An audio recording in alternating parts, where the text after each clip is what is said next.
Hi guys and welcome back to the channel Deepak Yadav Education. Welcome to the daily current affairs of 4th of September 2021। तो guys आज है तारीख 4 सितंबर 2021 और है Saturday. आज की तारीख से जितने भी मोस्ट इंपॉर्टेंट करंट अफेयर्स बनेंगे उन सभी करंट अफेयर्स को हम लोग डिटेल में डिस्कस करेंगे। नाउ बढ़ते हैं आगे, एक बार नज़र मार लेते हैं कौन कौन से आर्टिकल्स का डिस्कशन करना है हम लोग को आज के इस वीडियो में। आज हम लोग सबसे पहले आर्टिकल में चर्चा करने वाले हैं रिजोल्यूशन 25N3 के बारे में।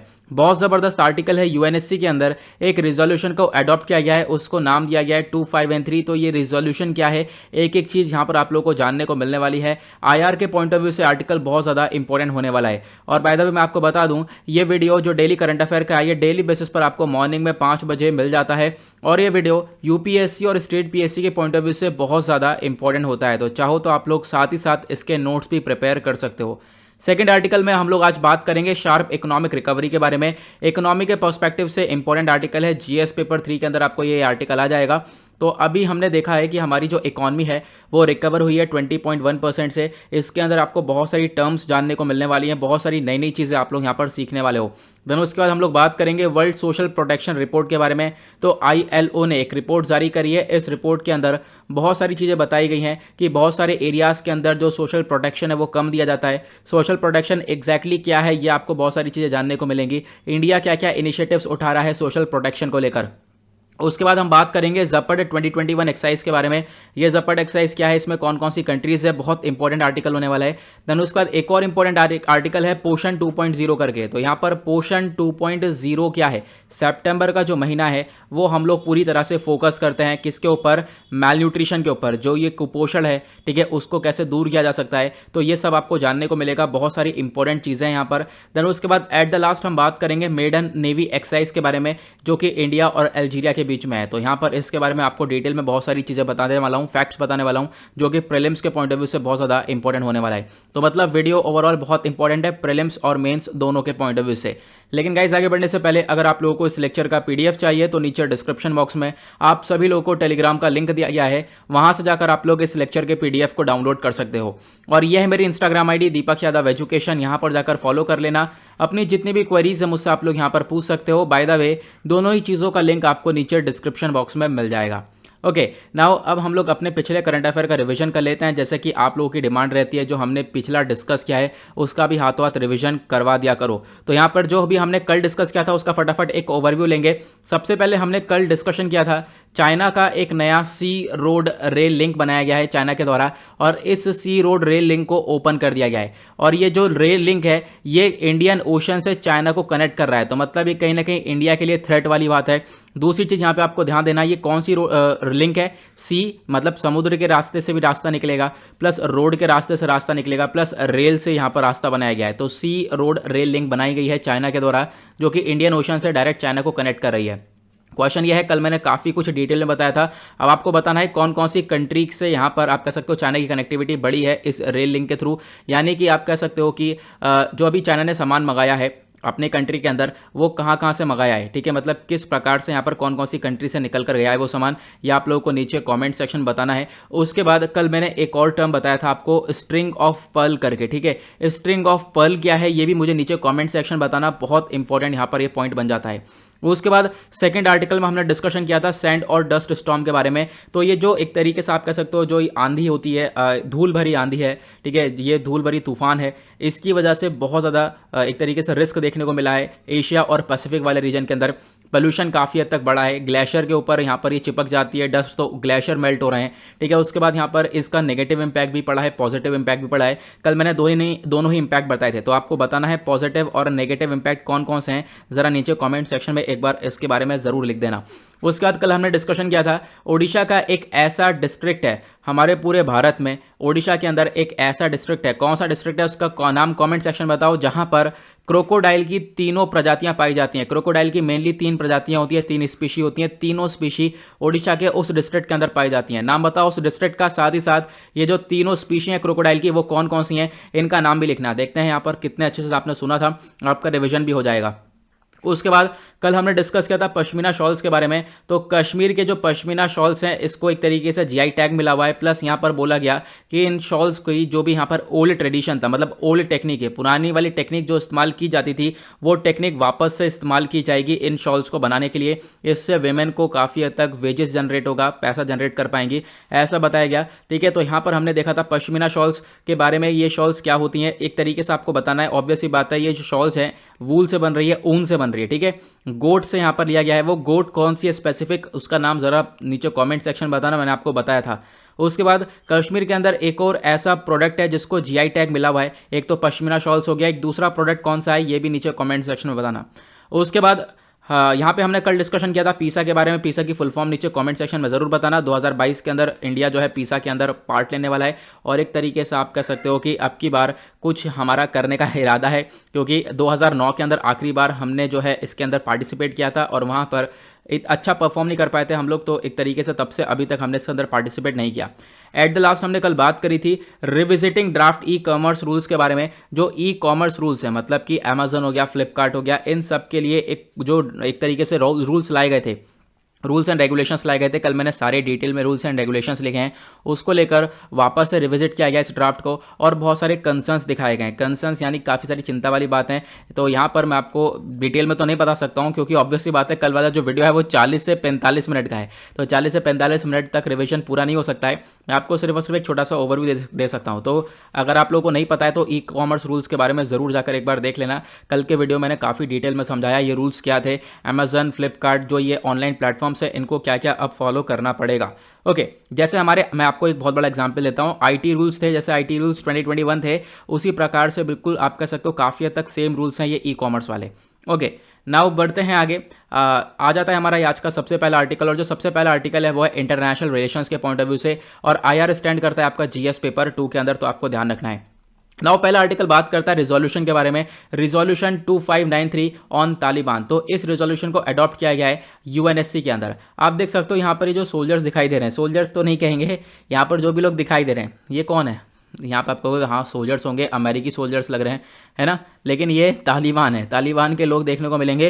क्यों? क्योंकि ये इन्होंने अपना एक बटालियन बना लिया। आपको मालूम होगा बटालियन बनाया है बद्री 313। ठीक है, आपको इसके बारे में मालूम होगा, मैंने पढ़ाया भी था। बद्री 313 नाम का एक बटालियन बनाया है।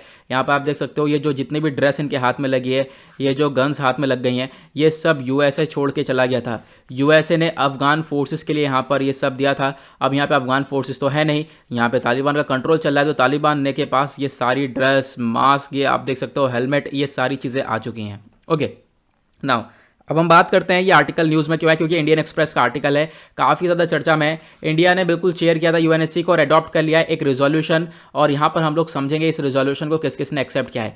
तो हाल ही में इंडिया ने यूएनएससी के अंदर, आपको मालूम होगा यूनाइटेड नेशन सिक्योरिटी काउंसिल, ठीक है, ये जो बॉडी है इसके अंदर आपको 15 मेंबर्स देखने को मिलेंगे। 10 तो नॉन परमानेंट मेंबर्स हैं और 5 परमानेंट मेंबर्स हैं। ठीक है, आपको ध्यान रखना है 5 परमानेंट मेंबर्स कौन कौन से, नीचे कमेंट सेक्शन बताना। 10 नॉन परमानेंट मेंबर्स में से यहाँ पर इंडिया भी है एक मेंबर। ठीक है, आपको ध्यान रखना है। और अगस्त का महीना अभी यहाँ पर बीता है, तो अगस्त के महीने में क्या था, यूएनएससी की जो एक तरीके से लीडरशिप थी वो इंडिया के हाथ में थी। इंडिया प्रेसिडेंसी संभाल रहा था यूएनएससी की। ओके, अब इन सब चीज़ों को देखते हुए इंडिया ने एक रिजोल्यूशन अडॉप्ट किया है। रिजोल्यूशन का नाम है 2593, और ये रिजोल्यूशन डायरेक्टली तालिबान के ऊपर अडॉप्ट किया गया है। अब यहाँ पे क्या क्या इस रिजोल्यूशन के अंदर बताया गया है मैं भी आपको आगे बताऊंगा, लेकिन यहाँ पे पहले एक चीज़ और सुन लो। जैसे मैंने बताया यूएनएससी के अंदर आपको 15 मेंबर्स देखने को मिल जाएंगे। इस रिजोल्यूशन के फेवर में वोट किया है 13 लोगों ने, 13 मेंबर ने फेवर में वोट किया। अगर हम बात करें दो अगेंस्ट में, 2 मेंबर कौन थे, तो 2 मेंबर जो अगेंस्ट में थे वो था रशिया और चाइना। ये रशिया और चाइना दोनों ही परमानेंट मेंबर्स हैं, आपको मालूम होगा। बाय द वे चलो मैं आपको बता देता हूँ परमानेंट मेंबर्स, 5 परमानेंट मेंबर्स कौन कौन से यूएनएससी के अंदर। एक है फ्रांस, यूके हो गया, यूएस है, देन उसके बाद रशिया है और चाइना है। ये 5 मेंबर्स हैं जो कि परमानेंट मेंबर्स में आते हैं। लेकिन फ्रांस, यूके और यूएस ने तीनों ने क्या करा है, आप कह सकते हो कि तीनों ने यहाँ पर इसके फेवर में वोट डाला है। लेकिन रशिया और चाइना जो है इस जो रिजोल्यूशन इसके अगेंस्ट में गए हैं, ऐसा यहाँ पे बताया गया। क्या क्या रीजंस दिए आगे हम डिस्कस करेंगे। अब हम लोग बात करते हैं जो रिजोल्यूशन था इसका मेन फोकस क्या था। इसका देखो, रिजोल्यूशन का मेन फोकस ये था, अफगानिस्तान के अंदर आज के टाइम पर तालिबान का पूरी तरह से कंट्रोल आ चुका है, तो तालिबान को जो टेररिज्म है उसको कॉम्बैट करना पड़ेगा। आप कह सकते हो इस रिजोल्यूशन का मेन फोकस था आतंकवाद को कॉम्बैट करना, आतंकवाद से लड़ना, आतंकवाद को खत्म करना। ठीक है। उसके बाद यहाँ पर इस रेजोल्यूशन के अंदर और भी यहाँ पर बातें बोली गई, जैसे तालिबान से बोला गया जो लोग अफगानिस्तान से निकलना चाहते हैं वो निकल सकें, क्योंकि ऐसा भी हमने देखा कि तालिबान ने बहुत सारे लोगों को रोक रखा था, तो ऐसा ना हो। ठीक है, जो भी लोग निकलना चाहते हैं अफगानिस्तान से बिल्कुल वो निकल सकते हैं। तालिबान यहाँ पर उनको एक तरीके से सेफ पैसेज प्रोवाइड करवाए, ह्यूमन राइट्स का वोलेशन ना हो, वेमेन मैन को सही से ट्रीट किया जाए, ये सारी जिम्मेदारी तालिबान के ऊपर डाली जाए। ठीक है, अब यहाँ पर ये सारी चीज़ें अडॉप्ट करी गई थी यूएस रिजोल्यूशन के अंदर। आप कह सकते हो बिल्कुल सही बातें हैं, यहाँ पर बहुत सारी कंट्रीज ने इसको फेवर किया, हाँ ये सारी चीज़ें होनी चाहिए, आतंकवाद को कम करना चाहिए, और प्लस अफगानिस्तान के अंदर भी जो आम लोग हैं उनको दिक्कत नहीं होनी चाहिए। ठीक है, लेकिन हुआ क्या, रशिया और चाइना इसके अगेंस्ट में चले गए। अब आप कह सकते हो रशिया का तो कहना यह है कि देखो चीज़ें प्रॉपर यहाँ पर बताई ही नहीं गई हैं। ठीक है, यहाँ पर रशिया ने बोला है कि ये जो रिजोल्यूशन है ये आप कह सकते हो पूरा मतलब टेरर थ्रेट को लेकर नहीं बताया गया, और मतलब इकोनॉमिक ह्यूमैनिटेरियन कॉन्सिक्वेंसेस को लेकर इसमें बातचीत नहीं हुई है, मतलब सही से सब कुछ नहीं बताया गया। ठीक है, आपको प्रॉपरली डिस्कस करना चाहिए था। उसी के बाद यहाँ पर चाइना ने भी इस चीज़ को एक तरीके से नकारा है। चाइना ने इसको इसके अगेंस्ट में वोट क्यों किया। चाइना का कहना यह है कि देखो ये जितनी भी करंट जो कंडीशंस क्रिएट हो रही हैं अफगानिस्तान के अंदर, इसके ऊपर जो जिम्मेदार है वो है वेस्टर्न कंट्रीज़ मतलब यूएस को डायरेक्टली बोल रहा है। यूएस ने बहुत जल्दबाजी में यहाँ से विड्रॉ किया है, अफगानिस्तान से विड्रॉ किया है, और इसी की वजह से आज के टाइम पर अफगानिस्तान में परेशानी आई है। और उसके बाद अफगानिस्तान के साथ साथ और भी कंट्रीज़ के अंदर यहाँ पर आपको ये दिक्कत देखने को मिलेंगी। आने वाले टाइम पर भी ये जो टेररिज्म वगैरह है वो काफ़ी हद तक बढ़ सकता है, ये यहाँ पर बताया गया। ओके, नाउ अब हम बात करते हैं इंडिया के कुछ रिसेंट स्टेप्स के बारे में। ये तो हमने डिस्कस कर लिया यूएनएससी के अंदर क्या क्या रिजोल्यूशन के अंदर बातचीत करी गई है, बिल्कुल सही बातचीत करी गई है।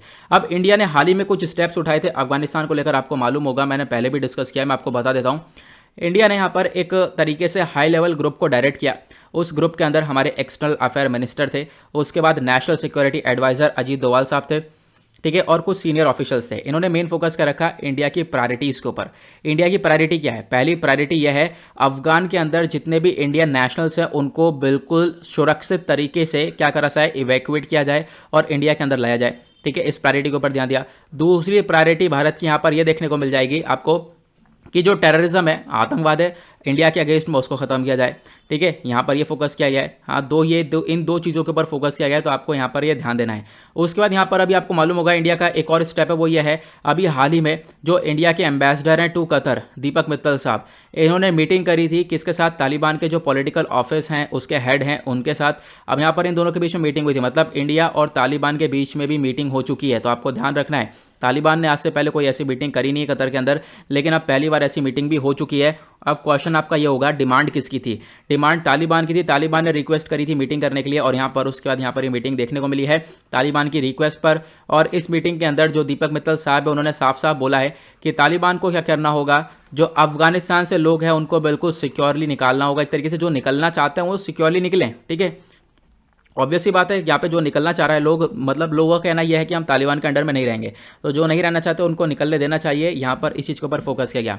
उसके बाद यहाँ पर अफगानिस्तान को लेकर एक और दिक्कत ये क्रिएट हो रही है। यहाँ पे अफगानिस्तान आपको बहुत सारे जो एक तरीके से बॉडीज़ हैं उनका पार्ट देखने को मिलेगा, जैसे कि यहाँ पर सार्क के बारे में चर्चा हो रही है। यहाँ पे बोला गया है सार्क के अंदर भी अफगानिस्तान की मेंबरशिप है। अब अफगानिस्तान की मेंबरशिप को लेकर काफ़ी हद तक खतरा है सार्क कंट्रीज़ के अंदर। ठीक है, सार्क क्या है, यह है south Asian association for regional cooperation, आपको इसका फुल फॉर्म ध्यान रखनी है। अब यहाँ पर क्या है, बहुत सारी कंट्रीज़ हैं। ठीक है, इसके अंदर बहुत सारी कंट्रीज़ हैं। अफगानिस्तान ने सार्क को ज्वाइन किया था साल 2007 में, जब वहाँ पर चीज़ें इतनी बिगड़ी हुई नहीं थी, मतलब वहाँ की सरकार बनी हुई थी, यूएसए वहाँ पर था। ठीक है, मतलब प्रॉपर चल रही थी चीज़ें। लेकिन आज के टाइम पर क्या है, बहुत ज़्यादा इश्यूज़ क्रिएट हो चुके हैं अफगानिस्तान के अंदर, और बोला गया सार्क भी बहुत सारे इश्यूज़ पहले से ही फेस कर रहा है। और जो अफगानिस्तान के अंदर आज के टाइम पर करंट सिचुएशन है, इससे क्या होगा, अफगानिस्तान की मेंबरशिप के ऊपर दिक्कत आ सकती है। हो सकता है अफगानिस्तान सार्क की मेंबरशिप खो दे।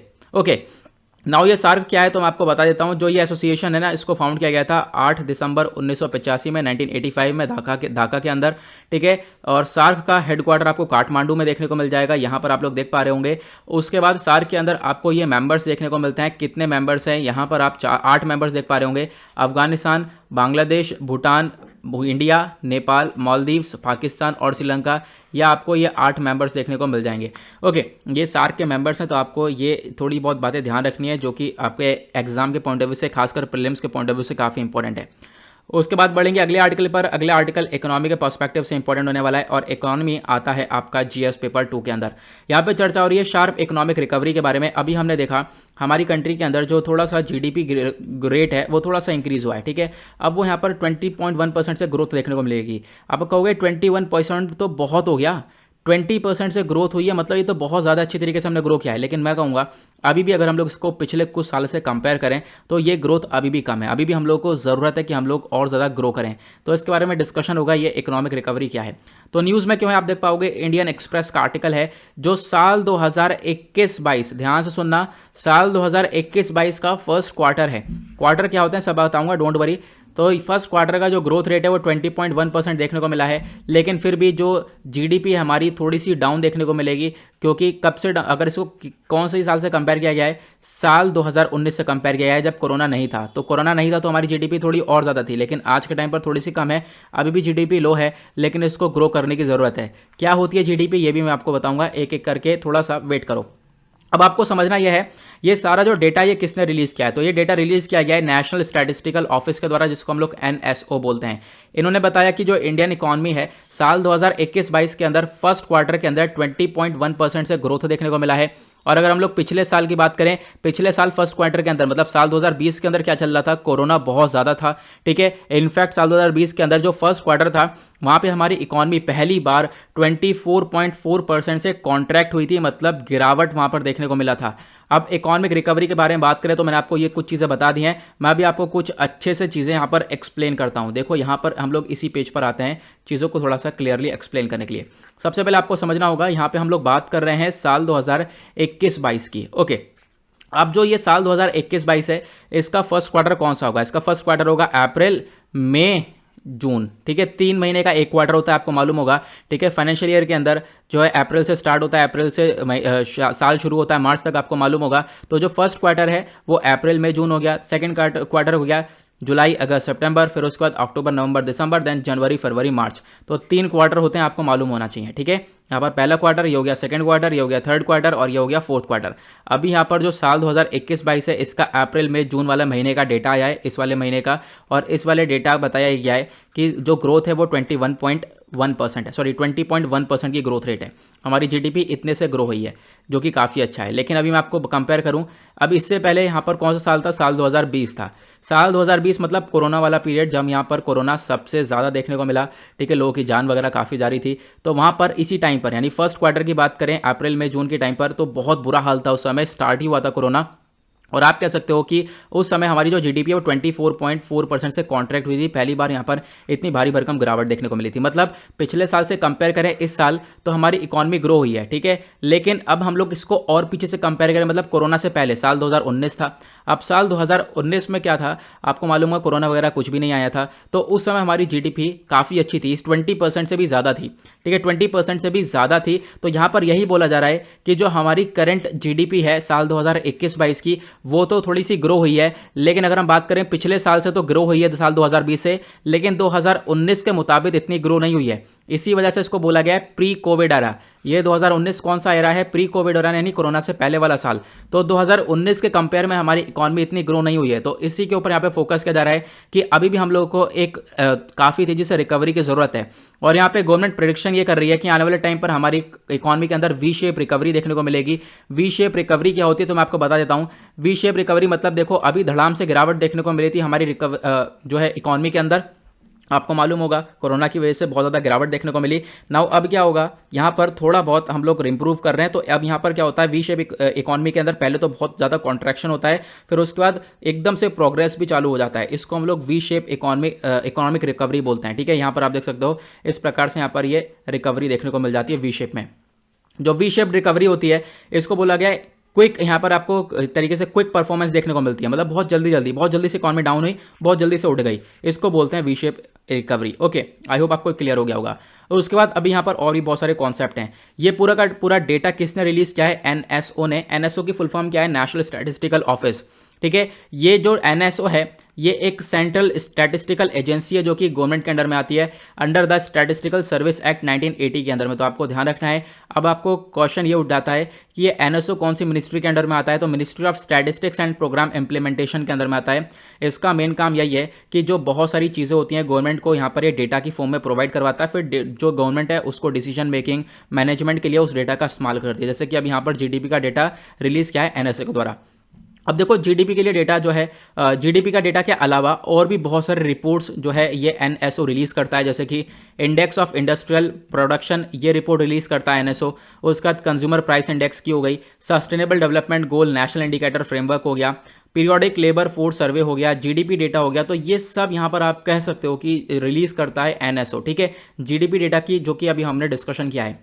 उसके बाद हम लोग बात करते हैं, अभी हमने देखा कि ये जो पूरी की पूरी इकॉनमी है उसके अंदर बोला गया डेटा वगैरह ये सब कुछ देखा, लेकिन आपने कभी सोचा है इकोनॉमी को मेजर कैसे किया गया है? यहाँ पर इसको मेजर कैसे किया हुआ? तो इकॉनमी को दो बेसिस पर मेजर किया है। एक बेसिस है जीडीपी ग्रॉस डोमेस्टिक प्रोडक्ट और दूसरा होता है जीवीए ग्रॉस वैल्यू एडेड। अब यहाँ पर हम लोग दोनों को ये देखेंगे जीडीपी और जीवीए क्या है एग्जैक्टली। तो जीडीपी का देखो सिंपल सा फॉर्मूला है, उसके थ्रू आप समझ जाओगे। जीडीपी मतलब हमारे पूरे कंट्री के अंदर कितना पैसा कंज्यूम हो रहा है, कितना हम लोग प्रोडक्शन कर रहे हैं, ठीक है, सब चीज़ें यहाँ पर काउंट होती हैं पूरी जीडीपी के अंदर। जीडीपी का सिंपल सा फॉर्मूला है C plus I plus G plus N X. मतलब क्या है? Net export. देखो C plus consumption plus investment plus government expenditure plus net export. अब यहाँ पर इन सब का जो टोटल होता है वो जीडीपी कहलाता है। हमारी कंट्री के अंदर कितना कंजम्पशन हो रहा है, कितना इन्वेस्टमेंट हो रहा है, कितना सरकार खर्च रही है, ठीक है, कितना एक्सपोर्ट इंपोर्ट हो रहा है, तो ये सब टोटल डेटा जीडीपी के थ्रू काउंट किया जाता है। तो अगर आप इतना सारा डेटा काउंट कर लोगे पूरे भारत का, तो उसके हिसाब से आप इकोनॉमी को मतलब इकोनॉमी को आप कह सकते हो कि इसको स्टडी कर सकते हो इकोनॉमी को, और आप पिछले साल से कंपेयर करोगे तो ऑब्वियसली बात है फिर आज का डेटा पता लगा सकते हो। तो ये है हमारा जीडीपी।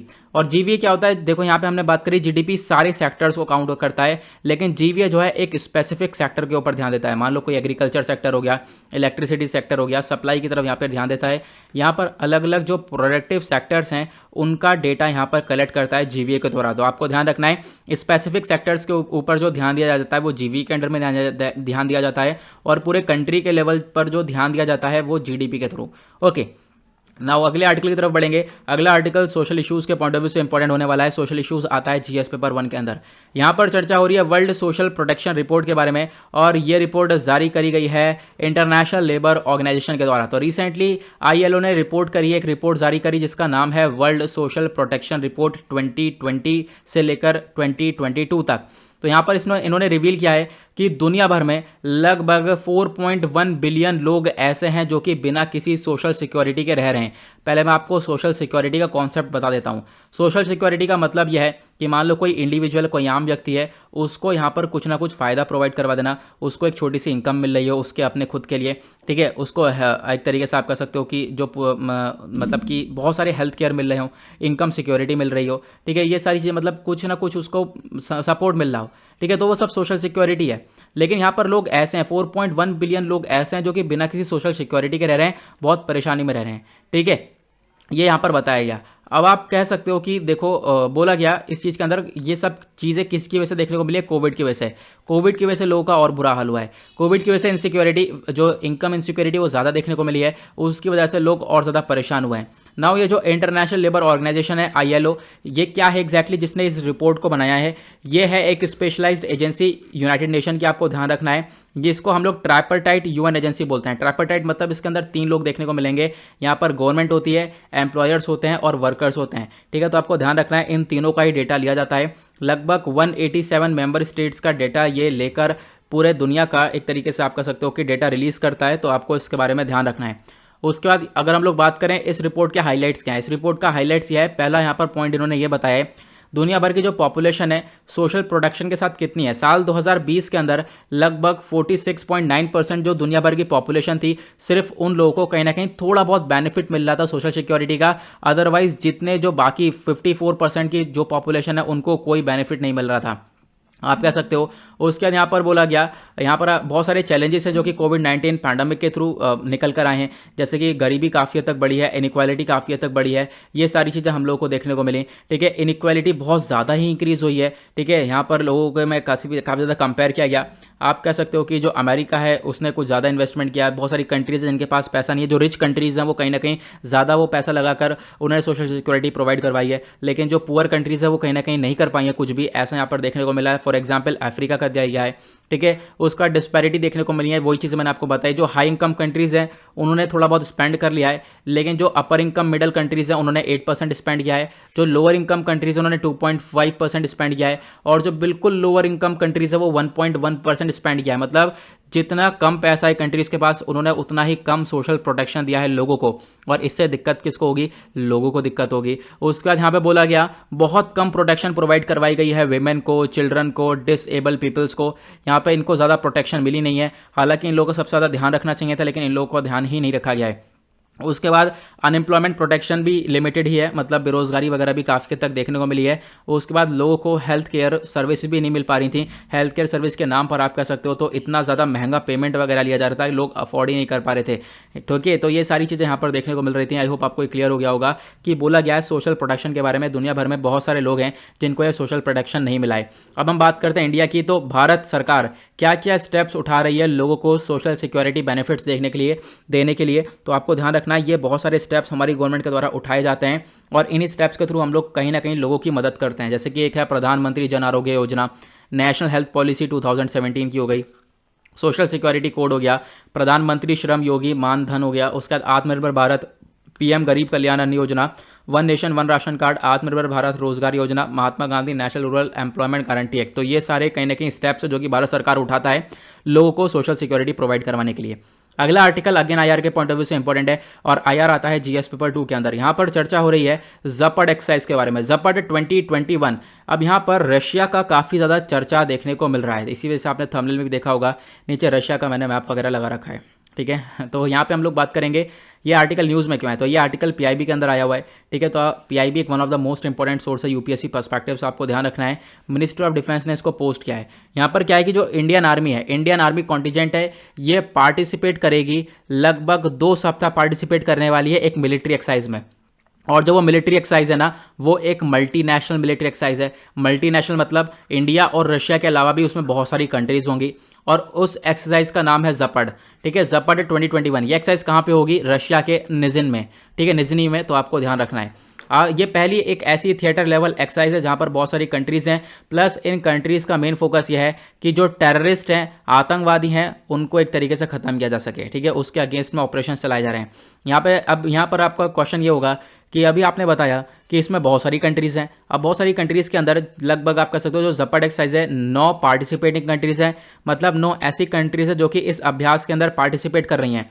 8 कंट्रीज़ ऐसी हैं जो कि इस पूरे अभ्यास को सिर्फ और सिर्फ ऑब्जर्व करेंगी। तो 9 पार्टिसिपेटिंग कंट्रीज़ कौन कौन सी हैं? वो है Mongolia, Armenia, Kazakhstan, Tajikistan, Kyrgyzstan, Serbia, Russia, India और बेलारूस।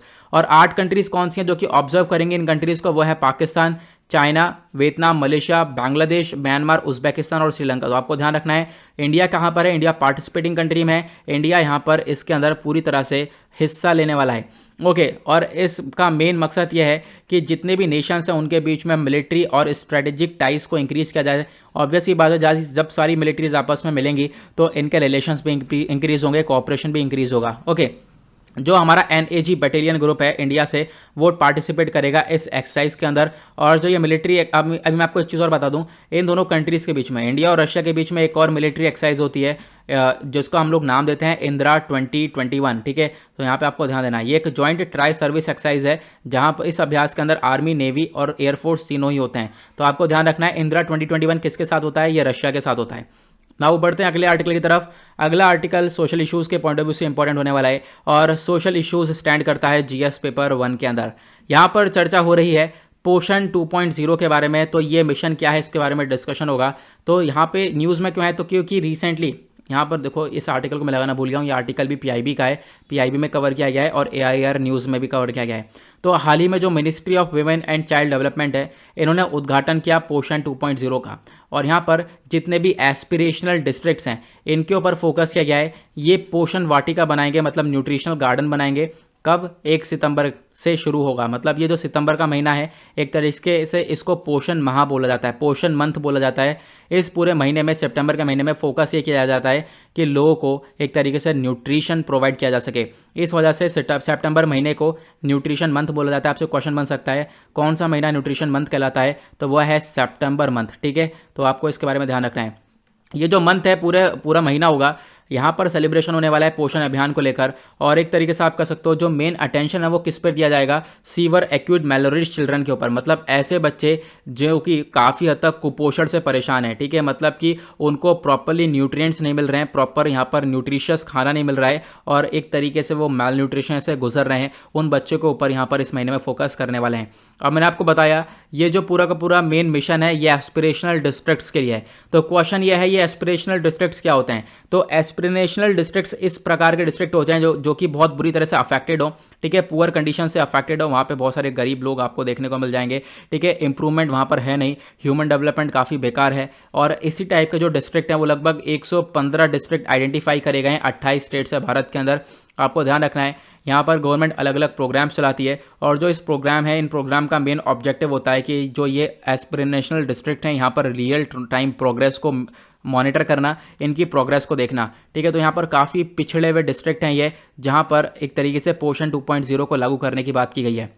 ना उस पोषण 2.0 के बारे में हम लोग पढ़ेंगे। तो ये एक अम्ब्रेला स्कीम है जो कि कवर करती है इंटीग्रेटेड चाइल्ड डेवलपमेंट सर्विस को। ठीक है, आप कह सकते हो यहाँ पर बहुत सारी सर्विसेज होंगी। यहाँ पर क्या होगा, बहुत सारे बच्चों को प्रोटेक्शन प्रोवाइड करवाई जाएगी। इस स्कीम को अनाउंस भी किया गया था यूनियन बजट 2021-22 के अंदर। ठीक है, अब यहाँ पर आप कह सकते हो कि जब अनाउंस किया गया था तो यहाँ पर बोला गया एक न्यूट्रिशनल प्रोग्राम्स और पोषण अभियान साथ में मिलकर काम करेंगे। और यहाँ पर हम लोग बात करें पोषण अभियान के बारे में, तो पोषण अभियान यहाँ पर काम कर रहा है। और पोषण अभियान का मेन काम क्या है, बच्चे जो कि मैल न्यूट्रिशन से गुजर रहे हैं या फिर बहुत सारे लोग जो कि मैल न्यूट्रिशन से गुजर रहे हैं कहाँ पर, एस्पिरेशनल डिस्ट्रिक्ट्स के अंदर, तो उनका जो ये मैल न्यूट्रिशन यानी कुपोषण वाली चीज़ें हैं उनको ख़त्म किया जा सके, उनको न्यूट्रिशनल कंटेंट प्रोवाइड किया जा सके। मतलब न्यूट्रिशियस यहाँ पर खाना दिया जा सके, एक तरीके से उनके अंदर थोड़ी बहुत आप कह सकते हो हेल्थ बेनिफिट्स देखने को मिलें। तो एक एक करके मैं आपको चीज़ें बताने वाला हूँ। जो मंथ ऑफ सितंबर है उसको पोषण माह बोलेंगे। आपको ध्यान रखना है पोषण मंथ कौन सा होता है, सितंबर का महीना। तो मंथ ऑफ सितंबर पोषण माह कहलाएगा। इसको सेलिब्रेट किया जाएगा ऐसा पोषण माह। और लगभग आप कह सकते हो कोई नया महीना नहीं है, साल 2018 से हम लोग सितंबर को एज आ पोषण मंथ सेलिब्रेट कर रहे हैं। और एक तरीके से यहाँ पर मेन फोकस ये है कि जो न्यूट्रिशन आउटकम है बच्चों के अंदर, गर्ल्स के अंदर, प्रेग्नेंट वीमेन के अंदर, या फिर कुछ ऐसी वीमेन हैं जो कि अपने बच्चे को दूध पिलाती हैं, तो यहाँ पर इन सारे ही लोगों के अंदर जो न्यूट्रिशन कंटेंट है ये काफ़ी कम है। तो इस न्यूट्रिशन कंटेंट को इम्प्रूव करने के लिए पोषण महीना मनाया जाता है। यहाँ पर मेन फोकस ये है कि जो भी मतलब ब्रेस्ट फीडिंग हो गया या वो लोग बहुत सारे एनीमिया से गुजर रहे हैं, एनीमिया बीमारी है, ठीक है, हाइजीन, सैनिटेशन, ईटिंग हेल्दी, तो यहाँ पर इन चीज़ों के ऊपर फोकस किया जाएगा। साफ सफाई के ऊपर फोकस किया जाएगा, गर्ल्स को एजुकेशन प्रोवाइड किया जाएगा, लोगों की ग्रोथ के ऊपर फोकस किया जाएगा, लोग अच्छा खाना खाएं उसके ऊपर फोकस किया जाएगा इस पूरे महीने में। तो आपको ध्यान रखना है। और ये जितनी भी एक्टिविटीज़ हैं ये फोकस करती हैं सोशल और बिहेवियरल चेंज कम्युनिकेशन के ऊपर। ठीक है, ये आपको एक छोटा सा आइडिया रखना है। जो ये SBCC एक स्ट्रेटेजिक यूज़ है, यानी कि कम्युनिकेशन का यहाँ पर एक यूज़ है जो कि मेन काम करता है लोगों की नॉलेज को प्रमोट करने के लिए, लोगों के एटीट्यूड्स को यहाँ पर प्रमोट करने के लिए, उनके बिलीव्स बिहेवियर्स को प्रमोट करने के लिए यहाँ पर वर्क किया जाता है। ठीक है, मेन जो आपको ध्यान रखना है वो पोषण अभियान के बारे में ध्यान रखना है। सितंबर का महीना पोषण महीना कहलाता है और मेन फोकस किया जाता है कि बच्चों को यहाँ पर कुछ ना कुछ न्यूट्रिशियस मिल पाए। पोषण अभियान को हम लोग नेशनल न्यूट्रिशन मिशन भी बोलते हैं। आपको ध्यान रखना है इसको लॉन्च किया गया था हमारी सरकार के द्वारा, कब, इंटरनेशनल वीमेंस डे पर। और इंटरनेशनल वीमेंस डे कब होता है, 8 मार्च। और 2018 में इस पोषण अभियान को लॉन्च किया गया था। इस अभियान का मेन टारगेट है जो स्टंटिंग है, मतलब बहुत सारे बच्चे ऐसे हैं, ठीक है, जिनकी हाइट वेट के हिसाब से शरीर बेकार है, ठीक है, तो यहाँ पर उसको कम करना। बहुत सारे बच्चे ऐसे हैं जिनको जो कि अंडर न्यूट्रिशन के अंदर आते हैं, उनको पोषण भरपूर खाना नहीं मिल पा रहा है, उनको ख़त्म करना, उस चीज़ को रिड्यूस करना। एनीमिया, बहुत सारी ये बीमारी देखने को मिल जाती है, ठीक है, बच्चों के अंदर, वेमेन के अंदर, गर्ल्स के अंदर, तो इनको कम करना। तो मेन फोकस यही है, इन सब चीज़ों को कम करने का यहाँ पर फोकस किया गया है कि बच्चे अच्छा खा पाएँ, उसके ऊपर फोकस रखा गया है। अगर हम बात करें इंडिया के अंदर जो मेल न्यूट्रिशन वाली सिचुएशन है, मतलब ये कुपोषण वाली सिचुएशन है, ये काफ़ी ज़्यादा थी कुछ टाइम पहले तक, अभी थोड़ी सी इंप्रूव हुई है। जो यहाँ पर आप बात करोगे जो बच्चे मेल न्यूट्रिशन के शिकार हैं कंट्री के अंदर, वो पहले 80 लाख हुआ करते थे, जो कि अभी कम होकर 10 लाख हो चुके हैं। लेकिन अभी भी कोविड के बाद का जो डेटा आएगा उसमें डेफिनेटली यही पता चलने वाला है कि वापस से इन बच्चों की संख्या बढ़ चुकी है। ओके, अब एग्जैक्टली माल न्यूट्रिशन क्या होता है मैंने आपको बता दिया है। कुपोषण मतलब कि बच्चों के अंदर या फिर पर्सन के अंदर एनर्जी नहीं होती, न्यूट्रिएंट्स नहीं होते। न्यूट्रिएंट्स कब आएंगे? जब आप अच्छा खाना खाओगे। अब अच्छा भरपूर खाना खाओगे जब उसमें काफ़ी सारा पौष्टिक आहार होंगे। लेकिन जब पौष्टिक आहार होंगे ही नहीं तो ऑब्वियस ही बात है वहाँ पर मेल न्यूट्रिशन वाली कंडीशन देखने को मिलेगी। मेल न्यूट्रिशन 3 कंडीशन में देखने को मिलता है। एक होता है अंडर न्यूट्रिशन, मतलब यहाँ पर आप कह सकते हो बच्चे का वजन भी कम है, हाइट ज़्यादा है। माइक्रो न्यूट्रिएंट रिलेटेड यहाँ पर मेल न्यूट्रिशन होता है। माइक्रो न्यूट्रिएंट आप कह सकते हो यहाँ पर तीनों तरफ के अंडर न्यूट्रिशन देखने को मिल जाता है। बच्चे का भी वेट ज़्यादा है, हाइट कम है, ठीक है, सॉरी वेट ज़्यादा है और एक तरीके से यहाँ पर हाइट कम देखने को मिल जाएगी, हाइट ज़्यादा है वेट कम है, कुछ ऐसी सिचुएशन यहाँ पर देखने को मिल जाती है। कभी कभी बच्चे का वजन ही बहुत कम होता है, पर्सन का वजन बहुत कम हो जाता है उसके एज के हिसाब से, ये सारी चीज़ें देखने को मिलती हैं। उसके बाद होता है एक micro nutrient related. Micro nutrient का मतलब यह है कि देखो बहुत छोटे छोटे वाइटामिन की ज़रूरत होती है हमारे बॉडी को, ठीक है, जो जिसको हम लोग मल्टी वाइटामिन बोलते हैं, वाइटामिन एंड मिनरल्स हो गए, तो ये माइक्रो न्यूट्रिएंट्स की कैटेगरी में आते हैं। तो माइक्रो न्यूट्रिएंट्स इन लोगों के अंदर पाए नहीं जाते हैं। ऑब्वियस ही बात है आज के टाइम पर किसी भी प्रोडक्ट के अंदर इतने ऐसी चीज़ें नहीं है जो कि हमें सारे वाइटामिन मिनरल्स प्रोवाइड करवाएं। तो मैं आप लोगों से भी रिकमेंड करूंगा एक तरीके से विटामिन एंड मिनरल का अपने पास लेकर रखा करो, एक टैबलेट रोज़ लिया करो, वो काफ़ी तक बेनिफिट प्रोवाइड करवाएगी। ओके, तो यहाँ पर माइक्रो न्यूट्रिएंट डेफिशिएंसीज के अंदर भी ये डेफिशिएंसी भी देखने को मिल जाती है। उसके बाद यहाँ पर बच्चों का बहुत सारे लोग ऐसे हैं जिनका ओवर वेट देखने को मिलता है, मतलब वेट कुछ हद से ज़्यादा बढ़ा हुआ है, ठीक है। उसके बाद यहाँ पर बहुत सारी बीमारी के वो शिकार बन जाते हैं। बहुत सारी बीमारी जैसे कि दिल से रिलेटेड हार्ट डिजीज़ हो गई, स्ट्रोक हो गया, डायबिटीज़ हो गया, कैंसर हो गया, कुछ ऐसी बीमारी के शिकार ये लोग बन जाते हैं। उसके बाद यहाँ पर आपको मालूम होगा हमारे पास सस्टेनेबल डेवलपमेंट गोल यहाँ पर एक टारगेट है, लगभग 17 गोल का हमने टारगेट बना रखा है कि हम लोग जो है 17 गोल को जो टारगेट बना रखा है, इसमें से दूसरा गोल जो है वो बात करता है जीरो हंगर के बारे में, कि भूखमरी होगी नहीं, लोग भूखे नहीं रहेंगे। लेकिन आज के टाइम पर ये कहीं ना कहीं चीज़ें इंप्लीमेंट ही नहीं हो पा रही हैं और इस गोल से हम लोग काफ़ी हद तक पीछे हैं। ये हमने टारगेट सेट कर रखा है 2030 तक हम लोग अपने इन गोल को अचीव कर पाएंगे, लेकिन आज के टाइम पर बहुत मुश्किल रख रहा है कि हम लोग यहाँ पर इन गोल को अचीव कर पाएँ, क्योंकि बहुत सारे बच्चे जो हैं आज के टाइम पर ये कुपोषण के शिकार बने पड़े हैं। अब यहाँ पर क्वेश्चन ये है क्या भारत की सरकार क्या कोई इनिशिएटिव नहीं उठा रही है? देखो यहाँ पर गवर्नमेंट बहुत सारे इनिशिएटिव लेती है कहीं ना कहीं मेल न्यूट्रिशन को कम करने के लिए। एक इनिशिएटिव है एनीमिया मुक्त भारत अभियान, ठीक है, उसके अंदर यहाँ पर पूरा फोकस किया जाता है जो एनीमिया बीमारी है उसको कम से कम किया जा सके। उसके बाद मिड डे मील स्कीम चलाती है सरकार हमारी। नेशनल फूड सिक्योरिटी एक्ट 2013 ये वाला देखने को मिल जाएगा, यहाँ पर फ्री में राशन देने की बात की गई है। उसके बाद यहाँ पर प्रधानमंत्री मातृ वंदना योजना आपको देखने को मिल जाएगा। तो ये सारे जो इनिशिएटिव से कहीं ना कहीं फोकस करते हैं एक तरीके से जो मेल न्यूट्रिशन है, कुपोषण है, उसको कम करने में। ओके, नाउ बढ़ते हैं आज के लास्ट आर्टिकल की तरफ। आज का लास्ट आर्टिकल अगेन आईआर के पॉइंट ऑफ व्यू से इंपॉर्टेंट होने वाला है और इंटरनेशनल रिलेशंस अगेन मैं आपको बता दूं जीएस पेपर 2 के अंदर स्टैंड करता है। यहाँ पर चर्चा हो रही है मेडन नेवी एक्सरसाइज के बारे में। तो ये जो एक्सरसाइज है, जो अभ्यास है, ये इंडिया और अल्जीरिया के बीच में देखने को मिला है, ठीक है। यहाँ पे आपको ध्यान रखना है रिसेंटली हुआ क्या है, ये आर्टिकल पीआईबी का आपको देखने को मिलेगा। हाल ही में इंडिया और अल्जीरिया की जो नेवी है इन दोनों ने मिलकर पार्टिसिपेट किया एक अभ्यास के अंदर अल्जीरियन कोस्ट के दूरी पर। तो यहाँ पर ये अभ्यास हुआ है, तो आपको ध्यान रखना है ये जो नेवल एक्सरसाइज हुई है यहाँ पर भारत की नेवी है, अल्जीरिया की नेवी है, यहाँ पर ये बहुत इंपॉर्टेंट है। और आप कह सकते हो इससे क्या होगा, अल्जीरिया और भारत के रिलेशंस बढ़ेंगे। अल्जीरिया यहाँ पर जिससे आज के टाइम पर विवाद चल रहा है मोरक्को के साथ, तो आपको ध्यान रखना है यहाँ पर ये है अल्जीरिया, और अल्जीरिया की लोकेशन के देख लेना ज़रूर। और इसके आसपास कौन कौन सी कंट्रीज है इसके बॉर्डर के आसपास, तो आपको ये देखने को मिलेगा इधर मोरक्को है, नीचे मॉरिशना है, इधर माली हो गया, इधर नाइजीरिया हो गया, इधर लीबिया हो गया, ऊपर टूनीशिया हो गया, ठीक है। यह चीज़ आप लोगों को देख लेना है। उसके बाद हम लोग बात करेंगे कि ये जो नेवल एक्सरसाइज है, ठीक है, ये एक तरीके से यहाँ पर हमारी जो नेवी गई है, नेवी के बीच में अभ्यास हो रहा है अल्जीरिया के साथ, इसमें हमारा कोई इंडियन नेवल शिप भी गया होगा, बिल्कुल। तो इंडियन नेवल शिप है जिसका नाम है तबर, ठीक है। तबर ने यहाँ पर हिस्सा लिया है इस एक्सरसाइज के अंदर, इस अभ्यास के अंदर अल्जीरिया के साथ। जो अल्जीरिया का नेवी शिप है वो है एजाज जर, ठीक है। तो एजाज जर और यहाँ पर तबर दोनों के बीच में यहाँ पर एक्सरसाइज हो रही है, यह अभ्यास हो रहा है। जो INS तबर है ना, ये एक तलवार क्लास का स्टील्थ फ्रीगेट है। फ्रीगेट मतलब यहाँ पर सबसे मतलब आप कह सकते हो कि तीन टाइप के जहाज़ होते हैं, ठीक है। तीन टाइप के जहाज़ होते हैं। एक होता है कॉर्वेट, मैं आपको बता देता हूँ, दूसरा होता है फ्रीगेट और तीसरा होता है डिस्ट्रॉयर, ठीक है। अब यहाँ पर ये सारे शिप ऐसे हैं जिनके अंदर बहुत सारे वेपन्स वगैरह देखने को मिल जाते हैं। कॉर्वेट ऐसा शिप है जो कि साइज़ में सबसे छोटा है, हालांकि इसमें भी वेपन्स वगैरह बहुत सारे देखने को मिलेंगे। फ्रीगेट जो है इससे थोड़ा सा बड़ा होता है, इस बहुत सारे वेपन्स इसमें भी होते हैं। और डिस्ट्रॉयर सबसे बड़ा साइज़ होता है, और डिस्ट्रॉयर नाम से समझ रहे होंगे, दुश्मन को डिस्ट्रॉय करने के लिए डिस्ट्रॉयर बनाया गया है।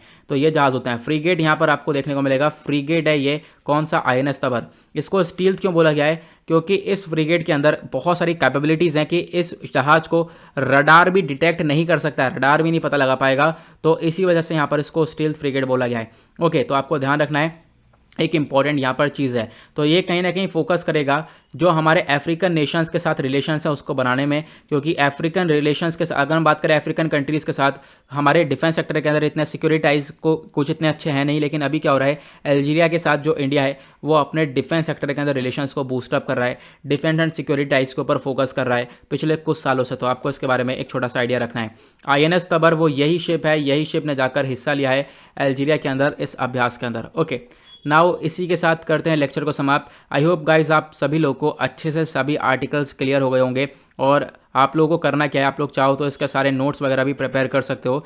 मैंने सारे इंपॉर्टेंट आर्टिकल डिस्कस किए हैं जो कि UPSC और स्टेट PSC के लिए पॉइंट ऑफ व्यू से इंपॉर्टेंट है। और एक चीज़ मैं आप लोगों को और बताना चाहूँगा, देखो वीडियो को ज़रूर लाइक कर दिया करो, बहुत सपोर्ट मिलता है। आप वीडियो को लाइक करोगे उससे वीडियो और ज़्यादा रीच करता है। साथ ही साथ आप लोगों को कोई भी क्वेरीज होती है तो मुझे आप लोग इंस्टाग्राम पर फॉलो कर सकते हो, नीचे आपको डिस्क्रिप्शन बॉक्स में लिंक मिल जाएगा। ओके, नाउ मिलते हैं आप लोगों से नेक्स्ट वीडियो में। आज के लिए bye bye, have a nice day, thank you and जय हिंद।